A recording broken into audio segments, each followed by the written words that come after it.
초막절에 예수님께서 예루살렘에 오셔서 이제 하나님 말씀을 가르치고 사역을 할 때에 두 가지 반응이 나타났습니다. 하나는 바리새인들과 대제사장들, 종교 지도자들이 예수님을 죽이려고 하고, 또 하나는 예루살렘 백성들이 관심을 가지고 약간 호의적인 반응을 보이는 두 가지 모습이 나옵니다. 이제 이 초막절에 예수님께서 예루살렘을 방문하였다가 약 6개월 후에 6월절에 십자가에 달려 돌아가시는 그런 상황에 있습니다. 그럼 왜 이 바리새인들, 서기관들은 죽이려고 하고 이 예루살렘 거민들은 관심을 가지면서 약간 호의적이었을까?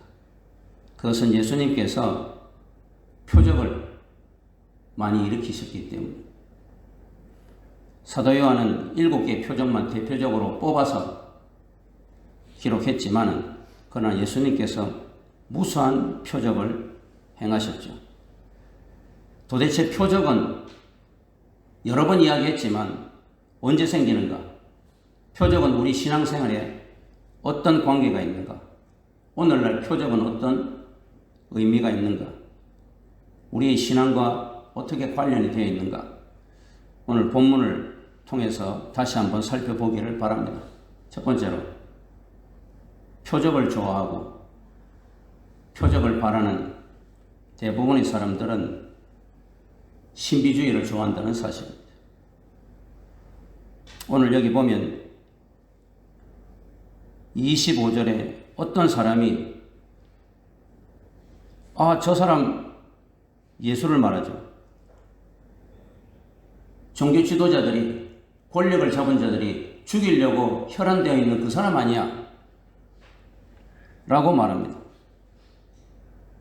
왜 그런데 이 당국자들은, 권력을 가진 바리새인들, 제사장들, 이 당국자들, 힘 있는 자들은 이 사람을 그리스도 메시아인 줄 알고 있는가?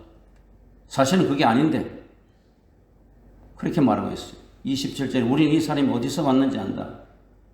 나사렛에서 왔잖아. 나사렛은 목수 출신이잖아. 그 아버지 요셉도 알고 목수잖아, 목수. 그 나사렛, 나다넬, 빌립이 가서 우리 예수님께 가자. 그분이 진정한 메시아다 하고 가니까 나사렛에서 무슨 선한 것이 나오겠느냐 그러죠. 오늘날 많은 사람들은 신비주의를 좋아합니다. 이 신비주의는 그 사람 출신이 어디냐, 업적이 무엇이냐, 외모가 뭐냐, 배경이 무엇이냐 하는 것에 관심을 갖죠. 요즘 새 정부가 들어와서 이제 많은 그 장관이나 국무총리나 이제 검증한다고 탈탈 털고 있을 때 신비스러워 보이는데, 저런 모습이 있느냐 하고 지금 관심 설왕설래하고 있는데, 오늘 많은 사람들은 그 사람의 업적, 성과, 스펙, 외모, 배경, 출신지 이런 것을 좋아하고 굉장히 관심을 갖습니다. 표적에 깊은 관심을 갖고 표적 중심으로 살아가는 사람들은 여기에 신비주의에 관심을 갖는 거예요.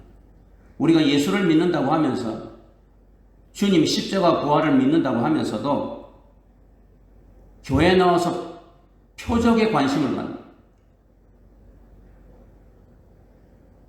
교회 건물이나 교회 구성분자 중에서 얼마나 사회에 영향력이 있는 사람이 많은가, 저 사람이 어떤 대학에, 하버드 대학을 나왔는가, 서울대학을 나왔는가, 저 사람이 가정이 뼈대 있는 가문인가, 출신이 무엇인가, 이런 데에 관심을 가지면서 신앙생활을 하는 사람은 여전히 표적 중심의 신앙생활, 그리고 그 신앙생활은 아주 어린아이 신앙생활이라는 것을 보여주고 있어요.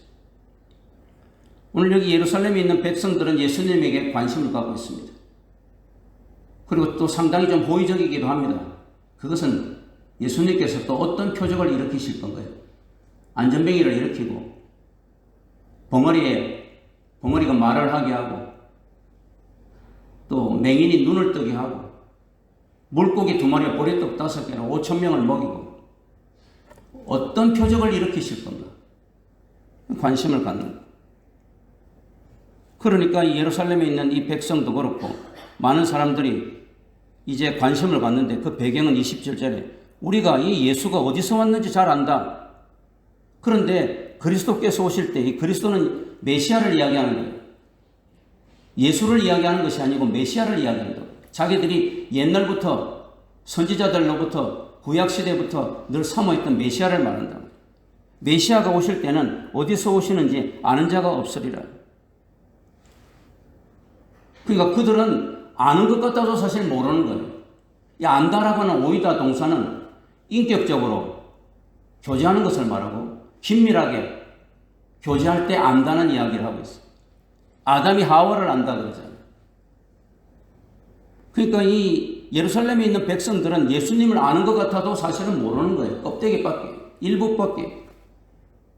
왜? 예수님과 깊은 교제가 없었기 때문에, 예수님을 통하여 그런 깊은 하나님의 말씀을 알지 못하기 때문에, 삶에서 그런 경험이 없기 때문에 가장 많이 아는 척하지만 모르는 거예요. 오늘날도 교회 다닌다고 하면서 나는 예수에 대해서 잘 알아. 뭐 그냥 창세기부터 요한계시록까지 입을 떼면 줄줄줄줄 이야기하는데 사실은 모르는 거예요. 아는 것 같아도 껍데기로 기상적으로 아는 거예요.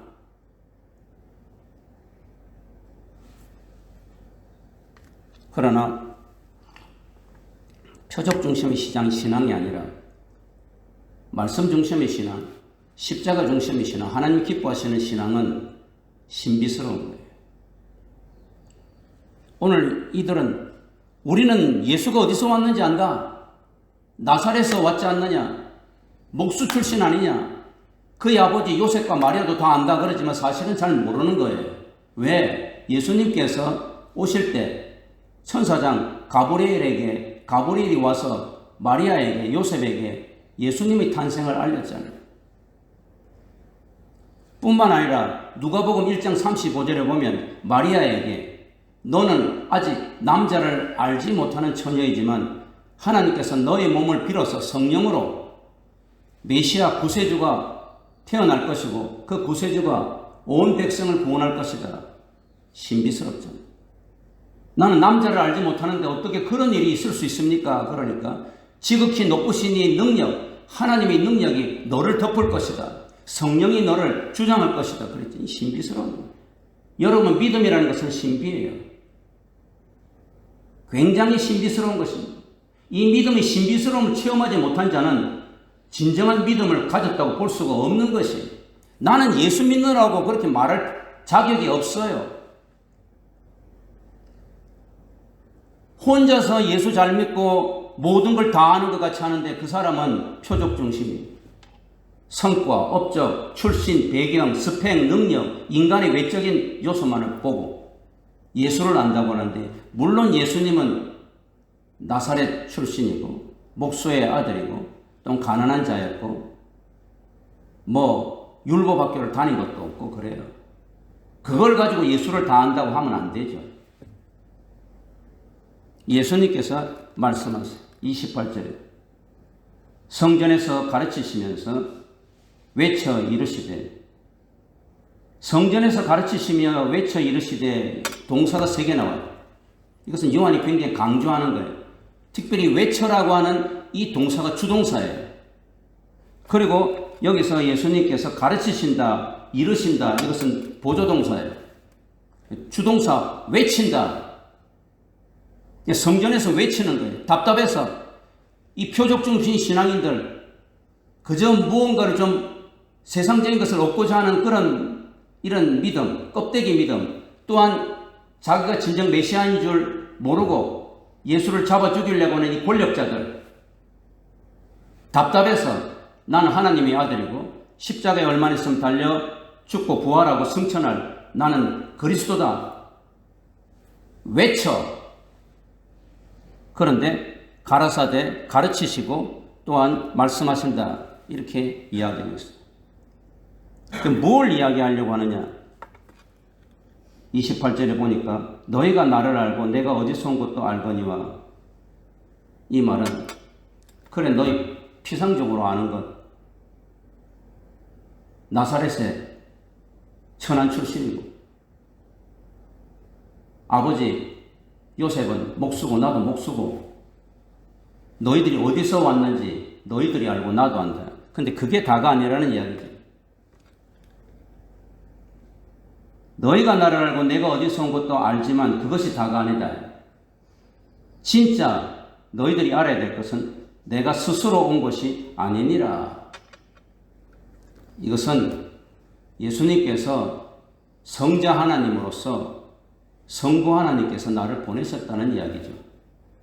그러니까 나사렛에서 고향에서 있었고 베들레헴에서 태어난 것, 그 이전에 이 온 세상이 만들어지기도 전에 창세전에 하나님 아버지와 영원한 존재로 신적인 본성을 가진 그런 하나님의 아들로서 내가 있었다는 것을 이야기합니다. 그러니까 나사렛에서 있었던 목수 출신, 그거로 끝나는 것이 아니라 그 훨씬 이전에 나는 하나님의 아들로서 하나님과 함께 계셨다는 것을 이야기해요. 그래서 내가 스스로 온 것이 아니니라. 나를 보내신 이는 성부 하나님, 참되시니 너희는 그를 알지 못한다. 그러나 나는 안다. 예수님과 성부 하나님의 밀접한 교제를 이야기합니다. 삼위일체 하나님의 친밀한 교제를 이야기합니다. 우리가 안다 하는 것은 오늘 계속해서 주님과의 밀접한 교제, 말씀을 통한 교제, 삶을 통해서 역사하는 그 교제, 그것은 굉장히 신비스러운 거예요. 우리가 나만이 알 수 있는, 하나님과 나만이 알 수 있는 놀라운 비밀들이 있는 거예요. 확신을 가질 수 있는. 지금도 북한 땅 지하에서 목숨 걸고 예수 믿는 거 발각되기만 하면 죽거나 아니면 아우지 탄광에서 고통을 당할 수 있는 그런 가운데서도 주님이 나에게 주시는 담대함, 기쁨, 능력, 위로, 그게 있는 거예요.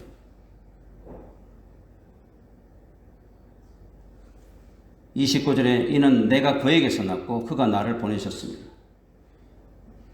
내가 스스로 온 것이 아니다. 내가 그에게서 났고 그가 나를 보내셨습니다. 삼일체의 신비스러운 모습을 이야기하는 거죠. 성자 하나님은 성부 하나님에게서 영원히 나신다 그러잖아요. 이게 조직신학의 삼일체의 가장 중요한 이야기예요. 요한복음에서 나온 거예요.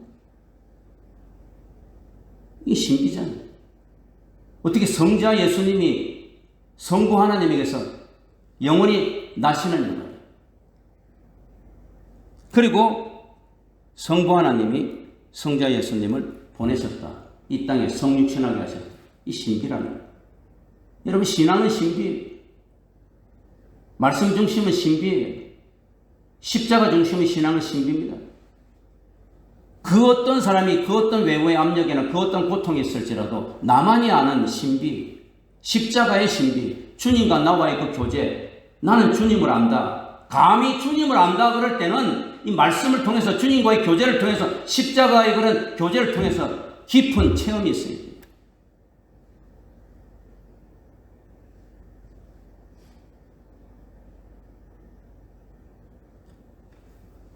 여기 30절에 그렇게 말씀하니까 그들이 예수를 잡고자 하나 이 그들은 바로 대제사장들, 서기관들, 바리새인들을 말하죠.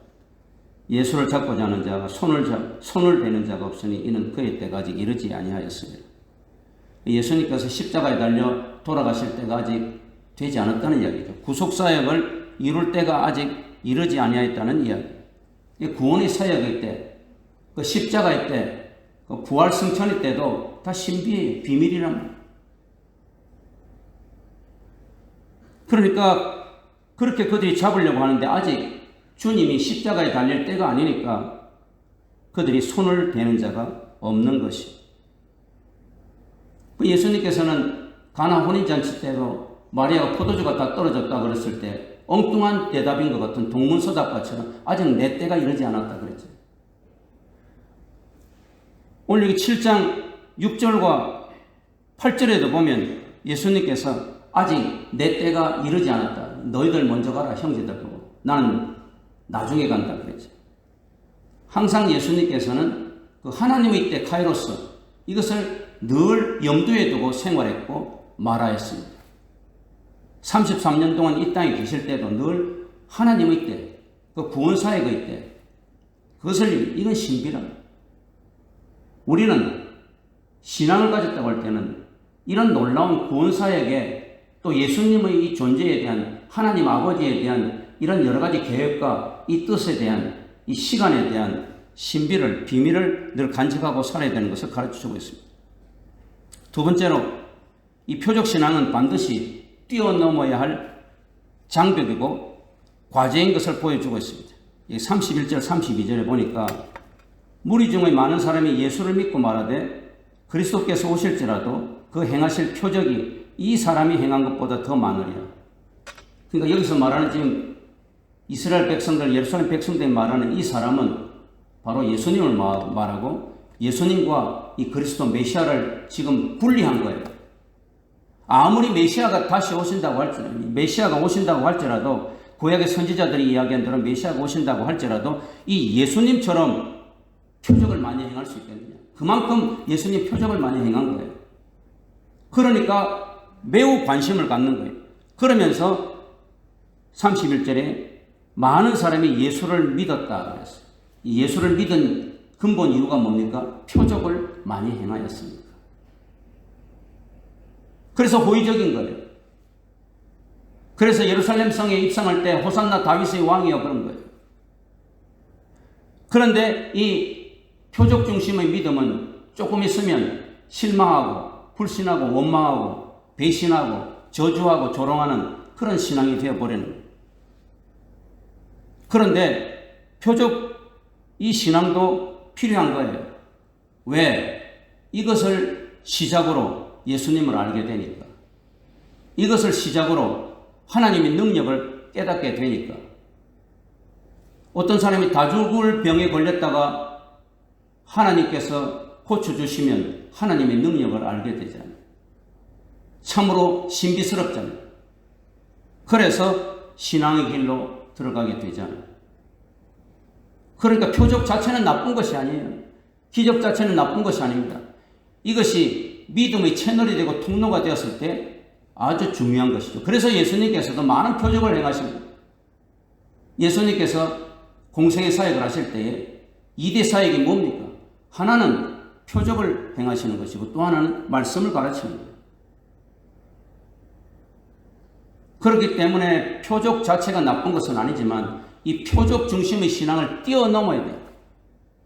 에스겔 47장에 에스겔 선지자에게 주의 사자가 나타나서 말했듯이 일천척의 믿음, 발목신앙, 여기에서 벗어나야 돼요. 표적 중심의 신앙은 발목신앙이에요. 아직까지 발목까지만 믿음이 차 있고 나머지는 전부 다 세상에 향해 있는 거예요. 이걸 극복해야 돼요. 무릎으로, 허리로, 점점 이 말씀 신앙으로, 그리스도의 십자가 중심의 신앙으로 점점점 자라야 되는 거예요. 이 표적에서 뛰어넘어야 되는 것이에요. 이 표적 신앙은 보고 믿는 신앙. 뭔가 좀 집이 막 물질적으로 뭐 흥화하게 된다든지, 뭐 내 자녀들이 세상적으로 잘 된다든지, 뭐 교회에 막 그냥 사람들이 엄청 많아진다든지, 보고 믿는 신앙. 이것은 변질되고 타협될 수 있는 것이. 32절에 보면 예수께 대하여 무리가 수군거리는 것이 바리새인들에게 들린지라 대제사장들과 바리새인들이 그를 잡으려고 아랫사람을 보내었다. 이 바리새인들과 서기관들은 예수님께서 표적을 행하고 많은 사람들이 이 예수님은 장차 오실, 그들에 따르면 장차 오실 메시아보다도 훨씬 표적을 많이 행하는 능력의 그런 선지자 같아. 이 말을 들으니까 바리새인들과 서기관들은 굉장히 시기 질투가 나고 두려움이 앞서고 자기들이 기득권과 권력을 빼앗길까 봐 예수를 잡으려고 하고 죽이려고 하는 거예요. 그러니까 표적을 일으켰을 때 두 가지 반응이 나타납니다. 하나는 원수마귀의 자식들은 그 표적을 일으키는 믿는 사람들을 또 예수님을 잡아 죽이려고 하는 것이고, 또 그렇지 않은 사람들은 그 표적만을 보면서 그 표적 중심으로 신앙생활을 하려고 하는 것입니다. 이것을 진정 뛰어넘고 극복해야 된다는 것을 가르쳐 주고 있습니다. 물론 이렇게 바리새인들이나 서기관들처럼 불신하는 것보다는 낫지만은, 그러나 표적 위주의 신앙, 복음 믿는 신앙에서 머무른다고 하면 그것은 변질될 수 있고 타협될 수 있고 결국은 배신할 수 있다는 것을 보여주고, 진정한 믿음이 아니라는 것을 보여주고 있습니다. 교회 나올 때는 여러 가지 이유가 될 수 있어요. 전도 받을 때도 여러 가지 이유가 있을 수 있어요. 그것이 많은 사람들이 표적을 보고 기적을 보고 나왔을 수도 있어요. 그러나 거기서 뛰어넘어야 된다는 것을 여기서 보여주고 있습니다. 여기 33절에서 36절에 보니까 이 표적 중심의 신앙을 가지면 영적으로 매우 무지하게 되고, 또한 그 무지가 오해를 쌓고 그래서 조롱과 또한 저주까지 하게 된다는 것을 가르쳐주고 있어요. 그러니까 이 표적 신앙을 뛰어넘지 않으면 그 표적 중심의 신앙이 얼마나 참으로 무서운 것인가 하는 걸 보여주고 있습니다. 예수께서 그들에게 말합니다. 내가 너희와 함께 조금 더 있다가 나를 보내신 이에게로 돌아가겠노라. 너희가 나를 찾아도 만나지 못할 터이요 나 있는 곳에 오지도 못하리라. 여러분 다 아시겠죠? 이게 무슨 말씀인지 다 알잖아요. 십자가 중심, 말씀 중심으로 진정한 신앙을 가지고 있는 자는 겨자씨만한 믿음이라도 살아있는 믿음을 가진 자는 이게 무슨 말인지 알아요. 예수님께서 장차 십자가에 달려 돌아가시고 부활하시고 승천하셔서 하늘나라 가신다는 것을 이야기하고 있는 거예요. 지금. 그런데 뭐라고 이야기합니까? 유대인들이 서로 묻되 이 사람이 어디로 가는데? 왜 우리를 만나지 못하지? 아, 예루살렘을 떠나는 모양이다. 이 이스라엘 땅을 떠나는 모양이야. 하도 이 종교 지도자들이 죽이려고 하니까, 이 바리새인 서기관들이 죽이려고 하니까 피신하고 겁이 나서 다른 데 가는 모양이다. 디아스포라 되어 있는 그 유대인들이 온 땅에 흩어져 있는 외국으로 가려고 하는 모양이다. 그렇게 생각하고 있어요. 헬라인 중에 흩어져 사는 자들에게, 헬라인은 이방인을 말하죠. 그러니까 이 예루살렘과 유대를 떠나서 온 땅에 흩어져 있는 그런 유대인들에게 가는 모양이다. 뿐만 아니라 거기 가서 헬라인을 가르칠 모양이다. 헬라인을 가르친다는 말은 이 유대인들은 이방인들을 아주 우습게 보잖아요. 야만인으로 보고 오랑캐로 보잖아요. 자기들만 택한 백성으로 보고.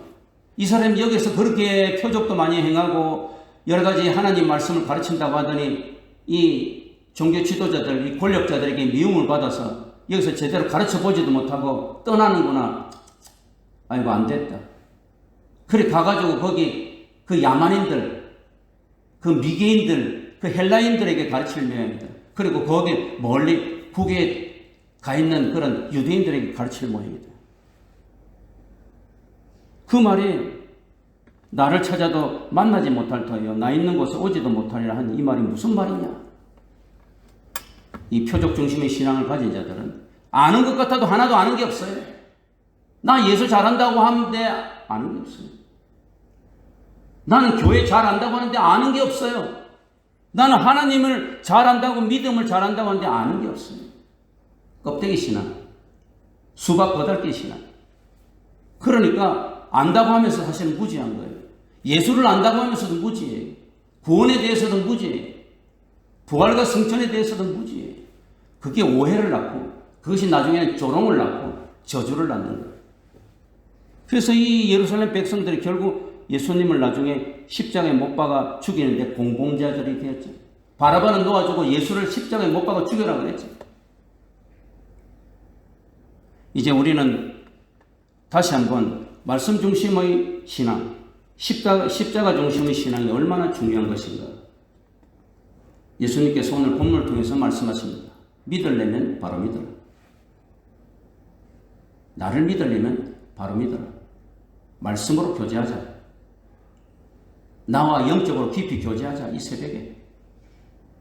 그래서 너와 나만이 알 수 있는 놀라운 이 믿음의 신비한 비밀을 체험하자.